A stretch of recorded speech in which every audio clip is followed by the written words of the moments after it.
یہ ضرور خیال رکھنا مرشد وہی ہوگا تمہارا جس کو دیکھ کر کے تمہیں اللہ کی یاد آنے لگے اور اپنے گناہوں سے نفرت ہونے لگ جائے، نبی پاک صلی اللہ تعالیٰ علیہ وسلم کے دیدار کی طلب بڑھ جائے۔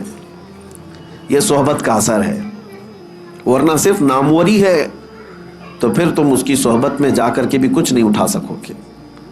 عزیزان گرامی وقار، اسی کو قرآن نے کہا ہے، اے ایمان والو اللہ سے ڈرو اور سچوں کی صحبت میں آ جاؤ، سچوں کی صحبت میں آ جاؤ۔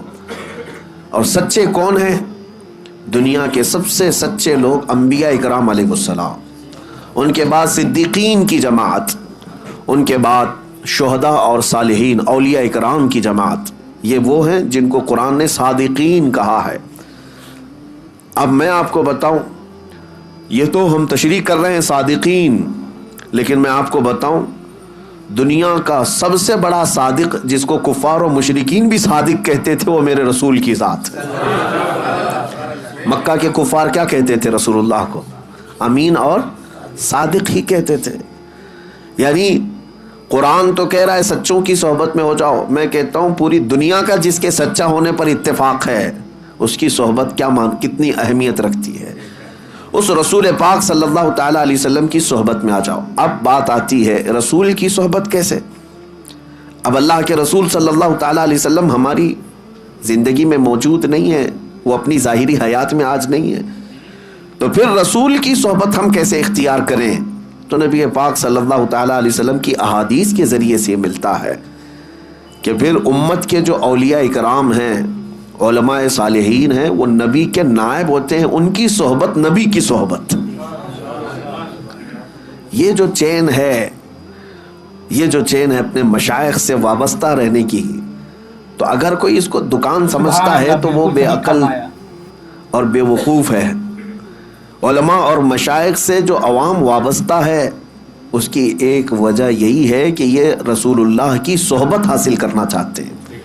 مجھے یہ بتاؤ اے میرے عزیزو، تمہیں سنتیں اگر سیکھنا ہے، نبی پاک صلی اللہ علیہ وسلم کی سیرت تمہیں جاننا ہے، یا اب تک تمہارے پاس معلومات آئی ہیں تو کس کے ذریعے سے آئی؟ علماء اکرام کے ذریعے سے آئی۔ تو رسول اللہ کے وہ نائب ہیں اور ان کی صحبت تمہارے لیے نبی کی صحبت ہے۔ اب سنو آگے کی بات، یہ تو میں تمہید کے طور پر آج عرض کیا، اور اب صحبت کا فائدہ بھی میں آپ کو بتاؤں۔ صحبت کا فائدہ، جس کی صحبت میں رہتے ہو ویسا ہی اثر بھی پیدا ہوتا ہے۔ ہاں، جس کی صحبت میں رہتے ہو ویسا ہی اثر پیدا ہوتا ہے۔ بلکہ تو یہ محاورہ مشہور ہے، خربوز کو دیکھ کر خربوز رنگ پکڑ لیتا ہے۔ ہاں، یعنی جو اناج ہے، جو نباتات ہے، اس میں اگر یہ اثر ہوتا ہے کہ ایک پھل دوسرے پھل کو دیکھ کر ویسی رنگ پکڑتا ہے، تو پھر انسان تو انسان ہے، انسان فلیکسیبل ہے، یہ بہت جلدی اڈاپٹ کرتا ہے دوسری چیزیں۔ اسی لیے ہم نے دیکھا ہے شہروں کے بچے کیسے ہوتے ہیں، گاؤں کے بچے کیسے ہوتے ہیں، بہت فرق ہے۔ عرب کے بچے کیسے ہیں، امریکہ کے بچے کیسے؟ کیوں؟ بچے کیا ماں کے پیٹ سے سب سیکھ کر کے آئے؟ نہیں، یہ سارا ان کے اوپر صحبتوں کا اثر ہے۔ یہ جس سائے میں رہتے ہیں بچے وہی اڈاپٹ کرتے ہیں۔ اب ان بچوں کی بولی جیسے ہی زبان کھلتی ہے، کون سی باتیں کرتے ہیں؟ کون سی باتیں کرتے ہیں؟ یہ آسمان سے کوئی زبان لے کر کے آئے؟ نہیں، یہ جس سائے کے اندر رہ رہے ہیں، آپ کو جیسا بولتے ہوئے دیکھا ویسی ہی ان کی بھی زبان کھل گئی، وہی جملے، وہی الفاظ، وہی زبان۔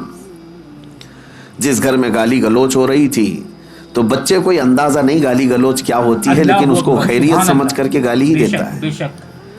کسی کو وش کرنے کے لیے بھی وہ گالی ہی دیتا ہے، کیونکہ اس نے ماحول ویسا حاصل کیا ہے۔ اور جن بچوں کے گھر دینی ماحول میں ڈھلے ہوئے ہیں، ان بچوں کی زبان پر بھی اثر نظر آتا ہے۔ یہ تو ظاہری اثر ہوا، باطنی اثر بھی بہت زیادہ ہوا کرتا ہے۔ جو جس کی صحبت میں رہتا ہے ویسا ہی رنگ پکڑتا ہے، ویسی رنگ پکڑتا ہے۔ میں آپ کو بتاؤں، سیدی اعلیٰ حضرت امام اہل سنت فاضل بریلوی رضی اللہ تعالیٰ عنہ جب ماررہ مطہرہ تشریف لے گئے تھے، اس وقت وہ جوان تھے، 20-22 سال کی عمر ہوگی، اور ان کے پیر و مرشد کی عمر 80 کے اوپر تھی، غالباً عمر زیادہ ہو چکی تھی۔ بیعت ہونے کے لیے گئے تھے اعلیٰ حضرت، اور ماررہ کے اس بزرگ کے پاس جن کو خاتم الاکابر سید آل رسول احمدی ماراروی رحمۃ اللہ علیہ کہا جاتا ہے. اولیاء اکرام میں ایک سند ہے ان کی، حضرت سید آل رسول ماراروی کی. جب ماہرہ مطہرہ اعلیٰ حضرت گئے وہاں پر تو حال یہ تھا کہ سید آل رسول ماراروی رحمۃ اللہ علیہ مرید تو کرتے تھے لیکن خلافت کا معاملہ بہت الگ تھا. ہر کسی کو خلافت کا پٹا نہیں ڈال دیا جاتا تھا. کسی کو 10 سال 12 سال مجاہدے کرواتے وہاں خانقاہ میں رکھ کر پھر خلافت دیتے تھے. لیکن اعلیٰ حضرت جب گئے تھے وہ کمرہ آج بھی وہاں ماہرہ میں موجود ہے، جس حجرے کے اندر اعلیٰ حضرت اور ان کے پیر و مرشد صرف 2 ہی لوگ بیٹھے تھے. بیعت کیے، مرید تو ہوئے اور پیر و مرشد نے ساری خلافتیں اسی مجلس میں دی. اب جو بات میں کہنے جا رہا ہوں وہ توجہ. 22 سال کا نوجوان امام اہل سنت احمد رضا خان اور 80 سال سے زیادہ کے بزرگ حضرت سید آل رسول ماراروی رحمۃ اللہ علیہ. 20 سال اور 80 سال میں فرق ہے کہ نہیں ہے؟ جوان کیسا دکھتا ہے، بوڑھا کیسا دکھتا ہے. اعلیٰ حضرت جب وہاں پر بیعت کر کے خلافتیں لے کر کے جب حجرے سے باہر نکلے، دروازہ کھلا تو بہت سے لوگ باہر کھڑے تھے. سیدی آل رسول ماراروی رحمۃ اللہ علیہ کے مریدین، وہاں علماء اور صلحاء بہت سارے موجود تھے. دروازہ جیسے کھلا پیر اور مرید دونوں باہر آ رہے تھے. اب سنیے جو بات میں کہہ رہا ہوں، تاریخ میں لکھا گیا ہے کہ سبوں نے کہا کہ دیکھ کر کے یہ اندازہ نہیں ہو رہا تھا، دونوں کی شباہت ایک سی لگ رہی تھی. دونوں کی شباہت ایک جیسی لگ رہی تھی. یہ چند لمحوں کی صحبت مرشد کی 22 سال کے جوان کو خاتم الاکابر کی شباہت عطا کرتی ہے. یہ باطنی صحبت ہے، یہ باطنی صحبت ہے. اور صحبت کا اثر میں آپ کو بتاؤں. سبحان اللہ، بالکل صحیح فرمایا. بد ہے تو کیا ہوا، صحبت اچھوں کی ہو. اسی لیے اعلیٰ حضرت نے کیا کہا ہے، کیسے آقاؤں کا بندہ ہوں رضا، بول بالے میری سرکاروں کے. میرے عزیزو، سلطان الاولیاء غوث الاعظم دستگیر رضی اللہ تعالیٰ عنہ کا ماہ مبارکہ چل رہا ہے. 2 باتیں عرض کروں گا. میں آج آپ کے درمیان صرف اور صرف برکت حاصل کرنے کے لیے آیا ہوں. کافی دن ہو گئے تھے. 2 چیزیں مشہور ہیں غوث پاک کی زندگی کے واقعات میں. بہت سارے ہیں، کرامات بہت سارے ہیں، اس میں سے 2 میں آپ کے سامنے رکھتا ہوں. ایک بار اپنی خانقاہ میں سلطان الاولیاء سیدنا عبد القادر جیلانی رضی اللہ تعالیٰ عنہ آرام فرما رہے ہیں اور محو خواب ہیں، اور آپ کو سوتے ہوئے دیکھ کر کے ایک چور اندر داخل ہوا. مشہور ہے، اس چیز کو آپ نے سنا ہے. وہ چور آپ کا جبہ چرانے آیا تھا. سنا ہے کہ غوث پاک کا جبہ بڑا قیمتی ہوتا تھا. ایک بار چوری کر لے تو پھر پوری زندگی اس کی چل پڑے. کافی قیمتی ہوتا تھا. تو چور اندر داخل ہوا، ابھی وہ جبہ ہاتھ میں اٹھایا ہی تھا کہ دروازے پر دستک ہو گئی. تو غوث پاک رضی اللہ تعالیٰ عنہ نے آنکھیں کھولے بغیر کہا آ جائیے اندر. دروازہ کھلا، اندر آئے ایک صاحب. وہ کون تھے؟ حضرت خضر علیہ السلام تھے. حضرت خضر علیہ السلام آئے اور کہا سیدی، کس سے؟ حضرت شیخ عبد القادر جیلانی رضی اللہ تعالیٰ عنہ سے. کہا بصرہ کے یا کسی شہر کے قطب کا انتقال ہو گیا، وہاں پر قطب اب کون ہوگا؟ یہ تعینات جو ہوتے ہیں، ہر شہر میں ایک قطب ہوتا ہے اللہ کا، ایک ولی ہوتا ہے. یہ غوث الاعظم دستگیر رضی اللہ تعالیٰ عنہ کے زمانے میں تصرف اللہ نے ان کو عطا کیا تھا. سبحان اللہ. حضرت خضر علیہ السلام ان سے پوچھتے ہیں کہ اس شہر کا قطب کون ہوگا؟ غوث پاک رحمۃ اللہ تعالیٰ علیہ آنکھیں کھولے بغیر کہتے ہیں وہ دروازے کے پیچھے کھڑے، انہیں لے جائیے. جو جبہ ہاتھ میں پکڑے ہوئے کھڑا تھا کہ اب پکڑا جاؤں، اب پکڑا جاؤں، اب پکڑا جاؤں گا. اور آنکھیں کھولے بغیر پیران پیر نے کہا وہ دروازے کے پیچھے جو کھڑے ان کو لے جائیے. حضرت خضر علیہ السلام نے دروازہ کھینچا تو دیکھا ایک سادہ سا آدمی ہے، جبہ ہاتھ میں اٹھایا ہوا ہے اور تھر تھر کانپ رہا ہے. کہا کہ چلیے مبارک ہو، اللہ نے آپ کو قطبیت عطا کی، اس لیے کہ شیخ عبد القادر جیلانی کی زبان سے نکلا ہے، چلیے ہمارے ساتھ. اب وہ شخص حیرت میں تھا کہ میرے ساتھ کہیں کوئی مذاق نہ ہو رہا ہو. اور وہ دوڑتے ہوئے پھر غوث پاک کے قدموں میں آیا. کہا روتے ہوئے مجھے معاف کریں، مجھے معاف کریں.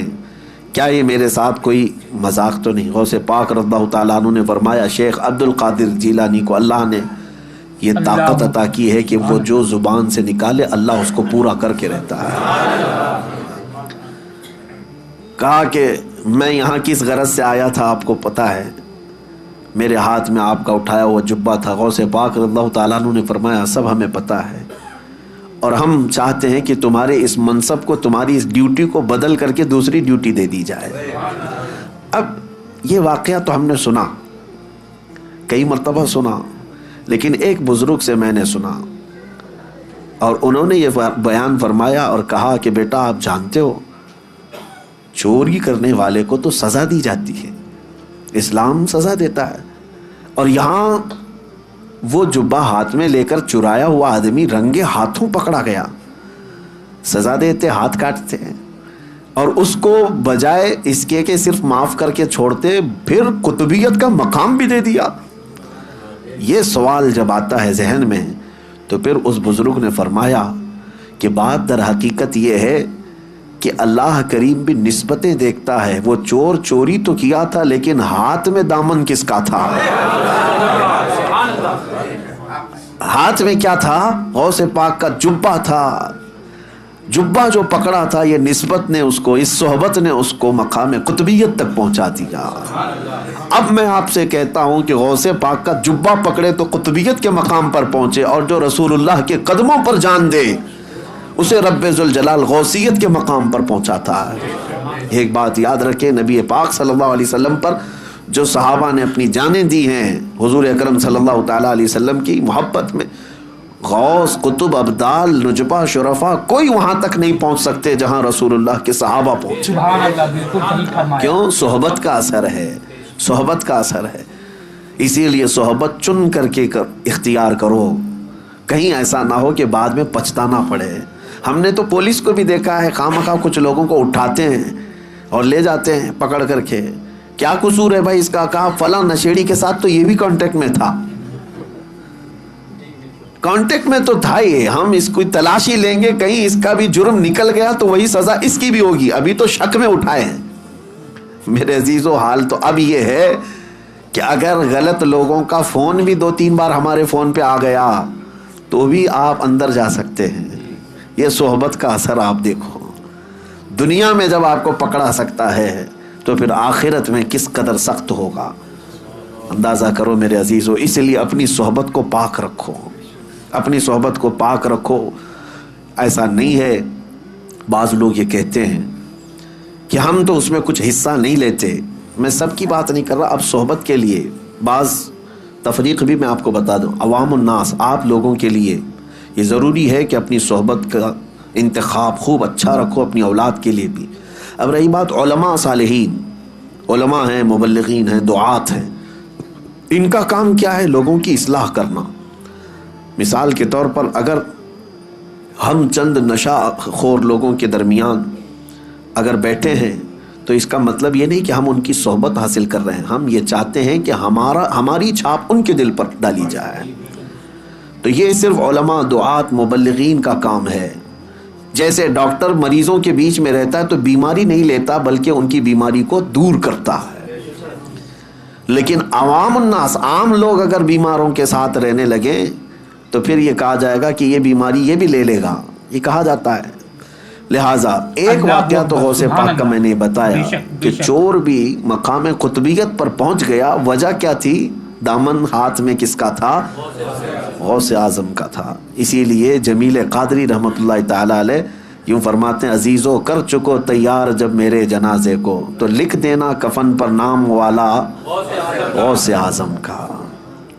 اب دوسری بات، بغداد مقدسہ میں جو ایک واقعہ مشہور ہے کہ حضرت شیخ احمد جام اپنی شیر کی سواری کرتے ہوئے بغداد کے کسی بھی محلے میں جاتے تو اس محلے والے ایک گائے ان کے شیر کو قربان کر دیا کرتے تھے۔